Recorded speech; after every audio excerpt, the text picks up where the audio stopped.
All the engines on the island of Sodor look forward to Harvest Festival time. But most of all, they look forward to Sir Topham Hatt's Harvest Firework display. Sir Topham Hatt came to see Thomas and James. "James, you are to collect the fireworks from the depot." James was overjoyed. Thomas wasn't happy at all. "But I wanted to collect the fireworks," Thomas pouted. "Sir Topham Hatt chose me because I'm as red as a rocket and twice as grand."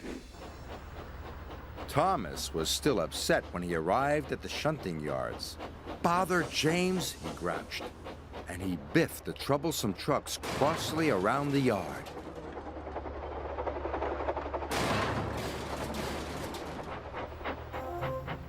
When James arrived at the depot, he was very excited. The freight cars were all ready for him, filled safely to the top with fireworks. James was coupled up with the precious cargo, and he steamed away.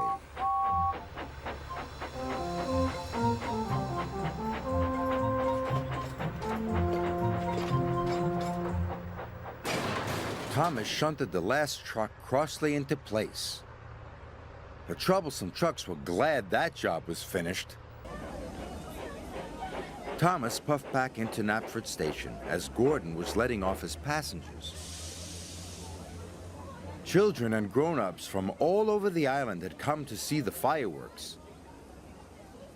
Seeing the children cheered Thomas up, but Sir Topham Hatt looked concerned. "James has broken down. You must collect him, Thomas, and bring him back, or the fireworks display will be canceled." "Oh, no," cried Thomas. "Then all the children will be sad." And he set off to collect James.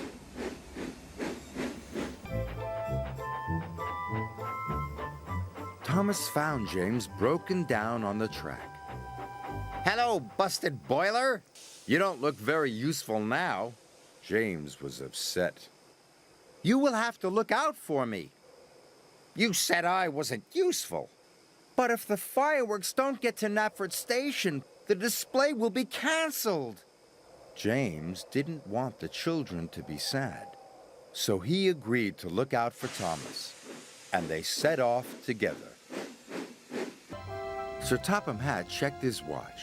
"It's very late. It's almost the children's bedtime." Even Gordon was worried. "I'll have to cancel the display," said Sir Topham Hatt. So the disappointed children started to board the coaches.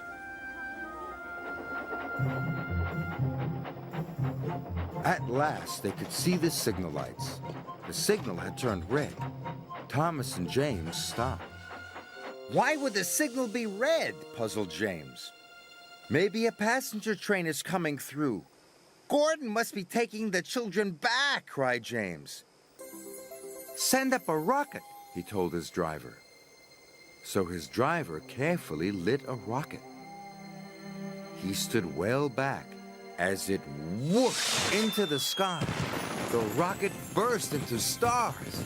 "A sparkling dragon!" cried Sir Topham Hatt. "Stop, Gordon," he said. "The firework display is back on." The junction signal turned to green, and Thomas and James were soon on their way.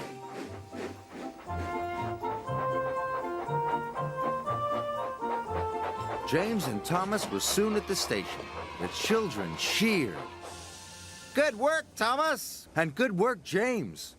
That night, Thomas and James watched the fireworks together.